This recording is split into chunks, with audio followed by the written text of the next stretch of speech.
शिव शक्ति मात्र छाया परिवार में दर्शकों आपका हार्दिक स्वागत है, अभिनंदन है। आज का विषय है भाग्य भाव से 4 घर आगे राशि को जगाओ, किस्मत चमकाओ। कहते हैं कि वक्त बलवान तो गधा पहलवान। अक्सर आपने देखा होगा, सुना होगा और स्वयं आपने देखा भी होगा समाज के अंदर कि सामने वाले व्यक्ति के पास अच्छा खर्च करने के लिए पैसा, वाहन, भूमि, भवन, अच्छे जीवन साथी, ठीक है, अच्छे बच्चे, ठीक है, व्यापार भी अच्छा है और उससे कई गुना ज्यादा आपके पास नॉलेज होती हुए भी आप उस चीज को कभी क्रॉस नहीं कर पाते। तो ऐसा कैसे होता है, ठीक है, समझेंगे बड़ा विस्तार पूर्वक। और जो भी अगर आपके कमेंट्स हैं नेक्स्ट टॉपिक, किस टॉपिक पे अगर आप वीडियो देखना चाहते हैं तो उस पर आप जरूर जो है समझ सकते हैं, ठीक है, कमेंट्स कर सकते हैं। कुंडली विश्लेषण अध्ययन करवाने के लिए या हमारी ज्योतिष परामर्श के लिए आप जो चैनल पर जरूर जरूर जरूर जरूर जो है संपर्क कर सकते हैं। विषय को समझिएगा कि आज का जो विषय है, देखिए, जैसे आपका जो है भाग्य भाव, भाग्य भाव को अगर हम लगन बनाते हैं, ठीक, फिर से समझिएगा, जैसे भाग्य भाव, भाग्य भाव को अगर हमने लगन बना लिया तो आपने देखा होगा कि लगन से अगर जब हम गिनते हैं, ठीक है, 4 घर आके तो हमारा सुख भाव आता है। क्या आता है? सुख भाव आता है। तो इसी प्रकार से भाग्य से अगर हम गिनेंगे तो 1 2 3 4, ठीक है, तो 4 घर आगे कौन सा भाव आ रहा है? हमारा व्यय भाव। तो व्यय भाव भाग्य भाव का चतुर्थ भाव है, यानी सुख भाव, ठीक है। जैसे कहते हैं, अरे साहब तुम्हारे भाग्य में तो अच्छी पत्नी लिखी ही थी। अरे आपने जो है, कहने का तात्पर्य कि ये तो आपको क्रॉस करना ही था, आपको तो आईएएस पीसीएस बनना ही था, आपका तो व्यापार चलना ही चलना था साहब, आपको तो गाड़ी, वाहन, भूमि, भवन। जब आप अपने जीवन में कोई भी सक्सेस हासिल करते हो तो अक्सर ये वर्ड आपको सुनने को कहीं ना कहीं से मिलते थे, ये बंदा तो मेहनत कर ही रहा है। लेकिन आज मैं आपको रोचक तथ्य दिखा रहा हूं कि भाग्य भाव से गिनने पर चतुर्थ भाव जो आता है वो हमारा व्यय भाव है। लेकिन अगर व्यय भाव को हम बना देते हैं लगन, मेरे शब्दों पे जाइएगा कि भाग्य भाव से 1 2 3 4 घर गिनने पे हमारा आता है व्यय भाव। लेकिन अगर हम व्यय भाव को लगन बना देते हैं तो फिर भाग्य भाव देखिए कौन से भाव में आता है। देखिए फिर से मैं बड़ा धीरे धीरे गिन रहा हूं, यानी व्यय भाव 1 2 3 4 5 6 7 8 9 10, ठीक है। तो 10वां भाव आता है आपका भाग्य भाव, यानी कि भाग्य का जो सुख है वो व्यय भाव है और व्यय भाव का जो भाग्य की स्थिति जाके बनती है वो आपका कर्म भाव है। तो कहते नहीं कि जब हमारे कर्म अच्छे होते हैं तो हमारा भाग्य भी साथ देने लगता है, और जब हमारा भाग्य अच्छा होता है तो हमारे कर्म भी साथ देने लगते हैं। लॉजिक समझिएगा। इसीलिए आपने ज्योतिष में एक बात सुनी होगी बड़े बड़े मर्मज्ञों से, बड़े बड़े उच्च कोटि के ज्योतिषाचार्यों से, कि भाई 12वें घर के अंदर शुक्र एक ऐसा प्लेनेट है कि आते ही क्षण आपके भाग्य को चमका देता है, यानी कि आपकी जो चीजें हैं वो पूरी कर देता है। कारण क्योंकि 12वां घर के अंदर ये व्यय भाव है, और 12वें घर में अगर जब शुक्र आएंगे तो शुक्र कहाँ पे खर्च कर पाएंगे? आपके जीवन साथी पे, आपके घूमने फिरने पे, आपके वाहन, भूमि, भवन पे, ठीक है, आपके सक्सेस पे आपका पैसा खर्च करवाएंगे। तो जब वो खर्च करवाएंगे अपनी भोग विलासिता पे, तो ये क्या है? कल युग, यानी भौतिकवादिता का युग। क्योंकि आपके पास कितनी बड़ी गाड़ी से आप उतर रहे हो, कितना बड़ा मकान है, कितना बड़ा आपका रुतबा है, आपके बच्चे कहाँ पढ़ रहे हैं, फॉरेन में पढ़ रहे हैं, घर पे पढ़ रहे हैं, तो यहाँ पर क्या है कि आप शुक्र वहां जाके उस चीज के कारक बन गए, व्यय के। तो ये जो है अति अति आवश्यक है, ये सूत्र है कि अगर आप अपने भाग्य को, फिर मैंने वही वाली बात बोली कि भाग्य भाव से 4 घर आगे की राशि को जगाओ, किस्मत चमकाओ। यानी कहते हैं कि अगर भाग्य को जगाना है तो भाग्य के सुख को जगा लो आप, ठीक है ना। भाग्य को जगाना है तो भाग्य के सुख को जगा लो आप, और सुख के कर्म को जगा लो आप, तो मजा आ जाएगा, बहुत ही ज्यादा मजा आ जाएगा, ठीक है। तो 12वें भाव में बनी राशि को हमें जगाना है, ठीक है, और किस्मत को चमकाना है। तो सबसे पहले चलते हैं मेन टॉपिक पे, बात करते हैं सबसे पहले मेष राशि वालों की, ठीक है।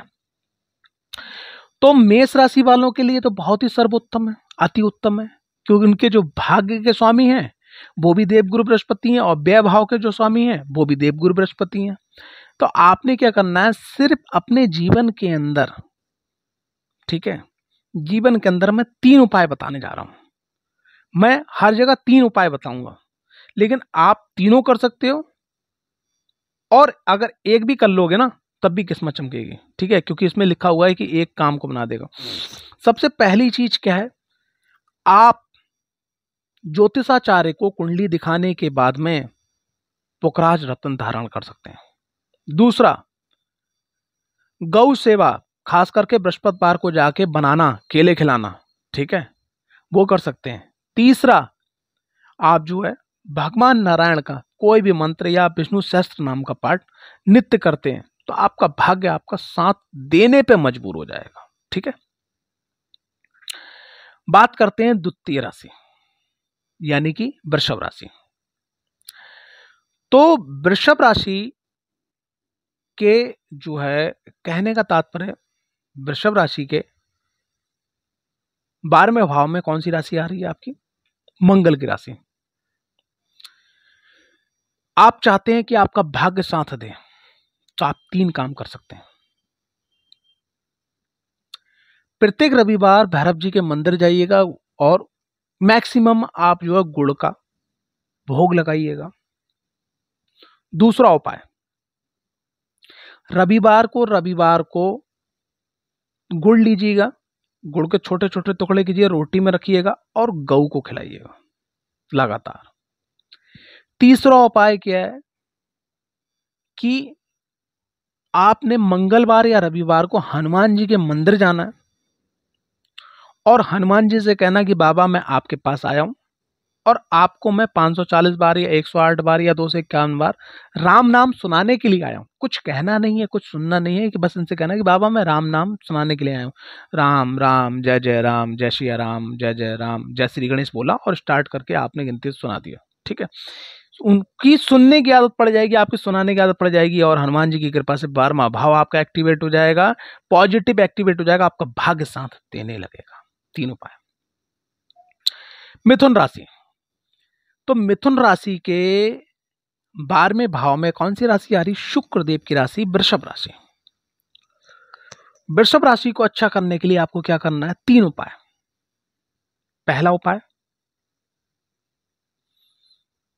माता, बहन, बेटी, बुआ, भतीजी, भांजी, पत्नी, ठीक है, कोशिश करिए कि सबका आप सम्मान करें, ठीक। कोई मनमुटाव आ जाता है तो उनसे बैठ के बात कर लीजिएगा। दूसरा, आप क्या कर सकते हैं, प्रत्येक शुक्रवार मां भगवती के मंदिर जाइएगा, पुष्पों की माला चढ़ाइएगा। तीसरा, महालक्ष्मी माता की आराधना, उनका मंत्र जाप, उनका स्रोत, कनकधारा स्रोत या श्री सूक्त का पाठ, ठीक है, जो भी आपको कर मिले उनका चालीसा वो आप करते रहिएगा। आप देखिए कि आपका भाग्य आपका चमत्कारिक रूप से आपका साथ देगा। कर्क राशि, तो इनके 12वें भाव में कौन सी राशि आ रही, मिथुन राशि। 3 उपाय। पहला, प्रत्येक बुधवार को आप गौ को हरा चारा दें। दूसरा, नित्य मंदिर जाएं और दूब घास होती है ना, गणेश जी को अर्पित कीजिएगा। देखिए भाग्य आपका चमत्कार की रूप से साथ देगा। तीसरा, जब भी समय मिले गणेश जी के मंत्रों का जाप या गणेश जी का आप व्रत रख सकते हैं, ठीक है। अब बात करते हैं आपके सिंह राशि की। सिंह राशि है, आप चाहते हैं भाग्य आपका साथ दे। 3 उपाय। पहला उपाय, आपको क्या करना है, सोमवार के सोमवार अगर आपकी माता जी हैं तो सोमवार के सोमवार माता जी के संग में मंदिर जाइएगा, भगवान शिव का अभिषेक कीजिएगा। दूसरा, मां की आप सेवा कीजिएगा। और तीसरा जो है, जब भी मौका मिले और खास करके शिव मंदिर में जब भी भंडारा हो तो कोशिश आप कीजिएगा कि आप पूरे मंदिर के भंडारे के अगर हो आप सक्षम है तो चावल दान कीजिए। 3 में से एक उपाय कंटिन्यू करते रहिए, फिर देखिए आप चमत्कार। कन्या राशि, कन्या राशि के 12वें भाव में कौन, सूर्य की राशि आ रही है, नहीं सिंह राशि।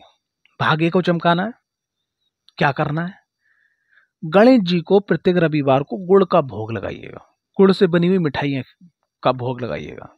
दूसरा जो है गणेश जी के मंदिर में ध्वज लगवाइएगा, मौका मिलता है तो। तीसरा आपको क्या करना है, नित्य सूर्य देव को आप जल दीजिएगा, फिर देखिए आपका भाग्य चमकने से कोई नहीं रोक सकता। तुला राशि, तुला राशि के 12वें भाव में आती है आपकी कौन सी, कन्या राशि। गणेश जी की आराधना, मां भगवती के किसी भी स्वरूप की आराधना, और महीने में एक बार कोशिश करिएगा जो कंचक पूजन होती है, जो कन्या पूजन होती है, वो आप जरूर करिएगा। घर में ना हो सके तो मंदिर में व्यवस्था करके करवाइएगा। भाग्य 100% नहीं 1000% आपका साथ देने लगेगा। अब आ जाती है आपकी बात, कहने का तात्पर्य वृश्चिक राशि। वृश्चिक राशि वाले क्या करें, 12वें भाव में तुला राशि आ रही है। महीने में एक बार किसी भी देवी मंदिर के अंदर जो श्रृंगार का सामान है वह जरूर मां को अर्पित करें। जब भी कभी मौका मिले तो अपनी वाइफ को गिफ्ट करें या अपने जीवन साथी को गिफ्ट करें। परफ्यूम है, इत्र है, सुगंधित चीजें हैं, श्रृंगार का सामान है। तीसरे नंबर पे कोशिश करिएगा कि आप अपने जीवन साथी के संग में उसकी जो मन पसंदीदा जो उसकी मिठाई है या उसकी जो शॉपिंग या कहीं घूमने का, तो शुक्रवार को लेके जाइए। बस सिर्फ इतना करिए, फिर आप देखिए चमत्कार। धनु राशि, 12वें भाव में मंगल की राशि आ रही है। हनुमान जी की आराधना या सुब्रमण्यम कार्तिकेय जी की आराधना आप लगातार करिएगा, या मां बगलामुखी, 3 देवता है, 3 में से किसी एक का चुनाव, जहां आपका दिल ज्यादा झुके, आराधना करना स्टार्ट कर दीजिए, फिर आप देखिए चमत्कार। दूसरा जो है प्रत्येक मंगलवार को गौशाला में जाके गुड़ अपने हाथ से, अगर कोई रेडिश लाल में होती है ना, लाल में जैसी हल्की सी गैया होती हैं, उनको अगर अपने हाथ से खिला तो मैश करके, मैश करने का मतलब एकदम मुंह में टुकड़ा डाल दोगे तो हिलक जाएगा। थोड़ा रोटी भी ले जाइए, थोड़े थोड़े टुकड़े, अगर उनकी वो नान है जिसमें वो खाती हैं, ठीक है, जो उनका लंच बॉक्स डिनर करने का जो बर्तन होता है उसमें अगर आप डाल देते हैं, ठीक है, और वो खा लेती हैं, तो आप देखिए बहुत चमत्कारिक रूप से आपको लाभ मिलेगा। तीसरा, जब भी मौका मिले तो हनुमान जी के मंदिर में अगर आप चोला चढ़वा सकें, और चोला चढ़वाने के बाद में हनुमान जी के मंदिर में अगर आप ध्वज लगवाते हैं, राम नाम का पताका लगवाते हैं, तो आप देखिएगा आपको चमत्कारिक लाभ मिलेगा। अब आ जाती है बात आपके मकर राशि की। धनु राशि आ रही है 12वें भाव में। 3 काम, बृहस्पतिवार को गऊ को केले खिलाना, अपने बुजुर्ग परिवार के जो बड़े बुजुर्ग हैं या ब्राह्मण हैं, समय समय पर मौका मिलते कर उनके चरण स्पर्श करना, उनका आशीर्वाद लेना, उनकी मन पसंदीदा मिठाई मौका मिले तो खिला देना, ठीक है। और तीसरा, कोई पूजा पाठ अगर आप नहीं कर सकते तो किसी भी मंदिर के अंदर, और खास करके अगर शिव मंदिर है वहां पर जाके अगर आप, जैसे मान लिया जूते चप्पल लोग रख रहे हैं, उनके जूते चप्पल को साइड में रख दिया, सही से रख दिया, सफाई कर रहे हैं आप प्रभु, ठीक है, झाड़ू लगा रहे हैं और मन में बोल रहे हैं हर हर भोले नमः शिवाय, मेरे बाबा भोले नमः शिवाय, भगवान शिव का स्मरण करते हुए, और आप झाड़ू लगा रहे हैं, मंदिर की सफाई कर रहे हैं। अगर मंदिर की सफाई में आपने योगदान दिया और अगर आपकी राशि मकर है तो आपको बस उसमें ये मन में लालच नहीं होनी चाहिए कि क्या होगा, आप फिर देखिए भाग्य कैसे चमकता है। वो लोग आपके पास आके खड़े हो जाएंगे जो आपको उंगली पकड़ कहेंगे यहाँ आगे बढ़ जाओ और मैं आपके साथ हूं, और आप आगे बढ़ते चले जाओगे। कुंभ राशि, 12वें भाव में स्वयं शनिदेव की दूसरी राशि यानी मकर राशि, और आपके राशि के स्वामी शनिदेव। दीनहीन दुखी लोगों की जैसी आपने मदद करना स्टार्ट कर दी, शनिवार टू शनिवार, भोजन से, वस्त्र से, खाने से, निस्वार्थ भाव से, शनिदेव की कृपा होगी, आपका भाग्य चमकेगा निश्चित रूप से। दूसरा, महाकाली मंदिर टेम्पल आप जाते रहें, मां से अपने मन की बात करते रहें, आशीर्वाद मिलेगा, कृपा होगी, आपका भाग्य चमकेगा। तीसरा, समय समय पे कोशिश कीजिएगा, कंचक पूजन, कन्या पूजन आपके लिए अति शुभ फलदायी होगी। मां की भगवती की आपको कृपा मिलेगी ही मिलेगी। अंतिम राशि मीन राशि। मीन राशि के 12वें भाव में कौन सी राशि आ रही है? कुंभ राशि। भाग्य भाव में कौन सी राशि आ रही है आपके? कौन सी राशि आ रही है भाग्य भाव में? आपके भाग्य भाव में आ रही है वृश्चिक राशि, 8 नंबर। भाग्य को चमकाना है, क्या करना है? हनुमान जी के मंदिर जाइएगा। हनुमान जी के मंदिर जाइएगा और उनको भोग लगवाइएगा, चोला चढ़वाइएगा, राम नाम का जाप उनको सुनाइएगा। ठीक है, पहला काम। दूसरा काम क्या? लूले लंगड़े अपाहिज लोगों की समय समय पे आप मदद करिएगा। तीसरा काम क्या है कि अगर आपको मौका मिले जीवन में कभी भी और भगवान नारायण का कोई पुराना मंदिर है और उस मंदिर के अंदर तोड़फोड़ है या कुछ रेनोवेट होना है और आप सक्षम हैं पैसा देने में, आप सक्षम हैं वहां पर मेहनत करने में, आप सक्षम हैं किसी प्रकार से, तन से, मन से, धन से, अगर आप वहां सहयोग करते हैं तो यकीन मानिएगा आपकी किस्मत चमकने से कोई नहीं रोक सकता जब भी मौका मिले। तो ये थी 12 राशि और 12 लगन। इसको आप लगन मान के भी चल सकते हैं, राशि मान के भी चल सकते हैं। यकीन मानिएगा कि आपकी किस्मत चमकने से कोई भी नहीं रोक सकता। जय माता दी, हर हर महादेव। माता रानी की सदा आप की कृपा बनी रहे।